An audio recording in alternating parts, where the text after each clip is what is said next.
বাংলাদেশে এক একটা জাতীয় নির্বাচন ছিল বিশেষ উৎসবের মতো, কিন্তু ফ্যাসিস্ট শেখ হাসিনার দুঃশাসনের ১.৫ দশকে প্রহসনে পরিণত করা হয় নির্বাচনকে। জনগণের ভোটাধিকার প্রয়োগের পুরো বিষয়টি নির্বাসিত হয় নানা কূটকৌশলের আড়ালে। বিতর্কিত সেই ৩টি জাতীয় নির্বাচনের কুশীলবদের বিরুদ্ধে বিএনপির করা মামলায় ইতোমধ্যেই সাবেক ২জন প্রধান নির্বাচন কমিশনার গ্রেফতার হয়েছেন। বিশ্লেষকরা বলছেন, বিগত ৩টি নির্বাচনের সরকারের একেবারে আজ্ঞাবহ হিসেবে কাজ করেছে নির্বাচন কমিশন। রিপোর্ট খালিদা হোসেনের। ফ্যাসিস্ট আওয়ামী লীগ সরকারের সময় অনুষ্ঠিত দেশের ৩টি জাতীয় সংসদ নির্বাচন ২০১৪, ১৮ এবং ২৪ সালের নির্বাচন নিয়ে দেশে ব্যাপক বিতর্ক এবং সমালোচনা রয়েছে। বিশেষ করে এই নির্বাচনগুলোতে ভোট গ্রহণের আগেই ব্যালট বাক্স পূর্ণ করে রাখার অভিযোগ ওঠে, যা মানুষের কাছে রাতের ভোট নামে পরিচিতি পায়। ২০১৪ সালের নির্বাচনে প্রধান বিরোধী দল বিএনপি অংশ না নেওয়ায় ভোটের প্রকৃত প্রতিদ্বন্দ্বিতা একেবারেই ছিল না। এরপর ২০১৮ সালের নির্বাচনে ভোটের আগের রাতেই ব্যালট বাক্স ভর্তি করে রাখার অভিযোগ ওঠে, যা সচিত্র আকারে গণমাধ্যমের প্রতিবেদনে উঠে আসে। ২০২৪ সালের নির্বাচনও একইভাবে পুনরাবৃত্ত হয়। শেখ হাসিনা সরকারের ছত্রছায়ায় একটি পরিকল্পিত নির্বাচনী নাটক মঞ্চস্থ হয়।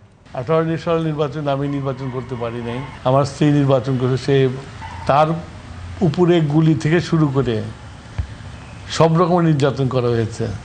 নির্বাচন কমিশন এতই অন্ধ ছিল, সে একজন মহিলাও ছিল, যে একটা প্রার্থীকে গুলি করা হয়েছে সে ব্যাপারে নির্বাচন কমিশনের কোনো আগ্রহী ছিল না।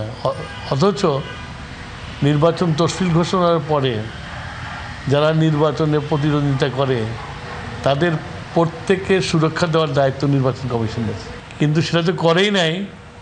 পরে যখন আমি সিইসিকে জিজ্ঞাসা করলাম যেরকম হয়েছে, তো তাই নাকি, আমি তো জানি না।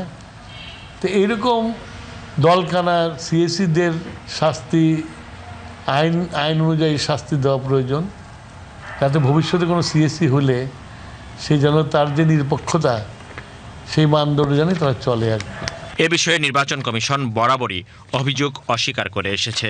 তারা বলেছে, নির্বাচনের দিন পর্যাপ্ত নিরাপত্তা ছিল এবং নিরপেক্ষভাবেই ভোট গ্রহণ অনুষ্ঠিত হয়েছে।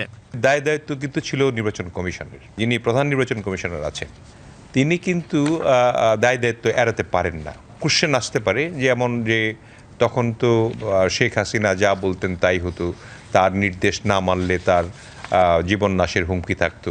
এই সমস্ত বিষয়ে কিন্তু পাশ কাটানোর চেষ্টা করতে পারে অনেকেই, কিন্তু যে সাংবিধানিক পদগুলি যেগুলো রয়েছে, যেমন ধরেন প্রধান বিচারপতি, তারপরে আপনার নির্বাচন কমিশনার বা এই ধরনের যে আপনার সাংবিধানিক পোস্ট, প্রেসিডেন্ট, ইচ্ছা করলে আপনি যদি সৎ হন, আপনার মেন্টালিটি যদি ভালো থাকে, আপনি যদি দেশের জন্য কাজ করতে চান এবং দেশের নিরপেক্ষ অবাধ সুষ্ঠু একটা নির্বাচনের মেন্টালিটি থাকে, তাহলে আপনার প্রধানমন্ত্রী বলুক আর ডিজিএফএ বলুক, এনএসএ বলুক, আপনি তো শুনবেন না। সেটা মাহবুব তালুকদার তো শুনেন নাই। সে সময়ে নির্বাচনের স্বচ্ছতা ও নিরপেক্ষতা নিয়ে প্রশ্ন তোলেন বিভিন্ন রাজনৈতিক দল, বিশ্লেষক ও সুশীল সমাজ। তাদের মতে, প্রতিটি নির্বাচনেই নির্বাচন কমিশন সরকারের আজ্ঞাবহ হিসেবে কাজ করেছে। ২০১৪ সালের নির্বাচনটা একতরফা হয়েছে এবং সেই নির্বাচনে সেই ১৫৩ জন মানুষ ভোট কেন্দ্রে যাওয়ার আগেই ১৫৩ জন বিনা প্রতিদ্বন্দ্বী নির্বাচিত হয়ে গিয়েছে। ২০১৮ সালের নির্বাচন বলে নিশিরাতের নির্বাচন কিংবা মধ্যরাতের ভোট হয়েছে ওখানে। ২৪ সালের নির্বাচন তাও একতরফা এবং ওই যে অনেকে বলে এটা আমি আর ডামির নির্বাচন। সিইসি এবং নির্বাচন কমিশনই সাংবিধানিকভাবে একটা স্বাধীন প্রতিষ্ঠান, তাদের দায়িত্ব সুষ্ঠু নিরপেক্ষ নির্বাচন নিশ্চিত করা। তো এই দায় তাদের উপরে বর্তায়।